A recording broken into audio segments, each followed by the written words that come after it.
السلام علیکم، کیسے ہیں آپ سب؟ امید ہے سب ٹھیک ٹھاک اور خیریت سے ہوں گے۔ چلتے ہیں آج کی حدیث کی طرف۔ فرمان رسول ہے، مسلمان کون ہے؟ مومن کون ہے؟ مومن کی مثال کیا ہے؟ دیکھیے اور سنیے ان احادیث مبارکہ میں۔ سیدنا عبداللہ بن عمرو بن عاص رضی اللہ عنہ سے مروی ہے کہ رسول اللہ صلی اللہ علیہ وسلم نے فرمایا، کیا تم جانتے ہو کہ مسلمان کون ہے؟ انہوں نے کہا، اللہ اور اس کا رسول بہتر جانتے ہیں۔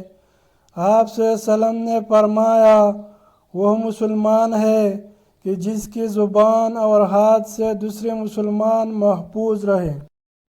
آپ صلی اللہ علیہ وسلم نے فرمایا، کیا تم جانتے ہو کہ مومن کون ہوتا ہے؟ انہوں نے کہا، اللہ اور اس کا رسول ہی بہتر جانتے ہیں۔ آپ صلی اللہ علیہ وسلم نے فرمایا، مومن وہ ہے کہ دوسری مومن اپنی جانوں اور مالوں کے سلسلے میں جس سے امن میں رہے، اور مہاجر وہ ہے جو برائی کو چھوڑ دے اور اس سے اجتناب کرے۔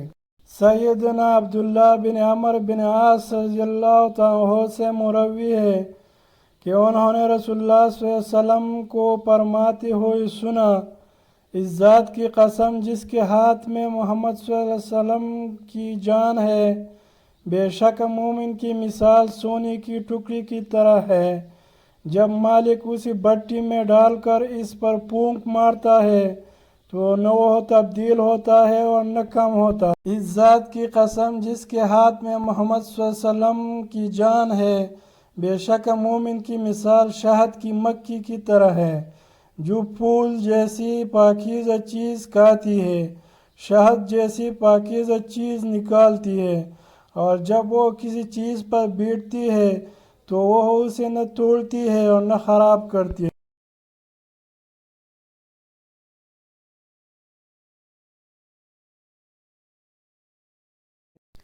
مزید احادیث دیکھنے اور سننے کے لیے ثواب کی نیت سے چینل کو سبسکرائب کریں۔ شکریہ۔